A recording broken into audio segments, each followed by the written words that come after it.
د اعتکاف په حالت کې معتکف لپاره دا ضروري امر دی چې دا د خپل بیبي سره کورواله کوي.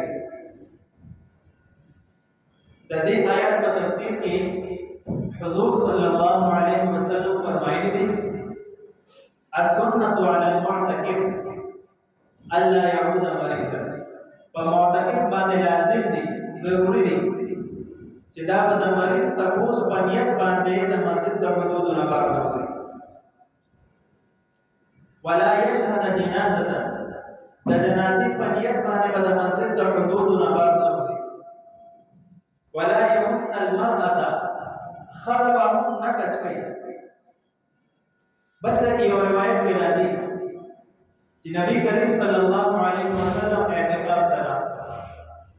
د بخاری شریف روایت دی كان النبي صلى الله عليه وسلم يصغي إلي رأسه وهو مجابر في المسجد فأرجله وأنا حائض. عائشة رضي الله عنها فرمائے نبی علیہ السلام اعتکاف تناستو د مسجد په حدودو کې دنا او اذا عايزاما د ماهواره بیماری راته راغلی و او زه د مسجد د حدودو نه بهر ناستم.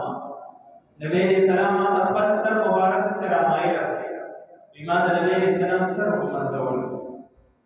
نو چې سر ومنځي خامخا د عائشې بیبي رضی الله عنها او د نبی علیہ السلام جسم مبارک په یو بل سره کټ شوي وي چې ویښته ومنځي خامخا.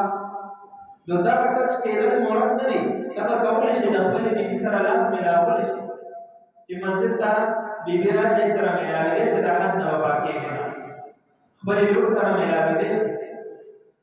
و دلته د ټچ نه مراد د شهوتین دی چې د شهوت په حالت کې انسان باندې حالت راځي. د شهوت په حالت کې د خپلې ښځه به ټچ کوي هم نه، پردۍ ښځه واسط نشي کولی.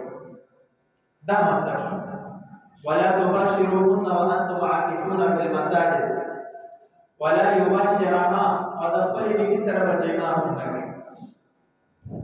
په یو بل روایت کې راځي نبی علیه السلام فرمایلي دي چې معتکف جنازې د پاره تللی شي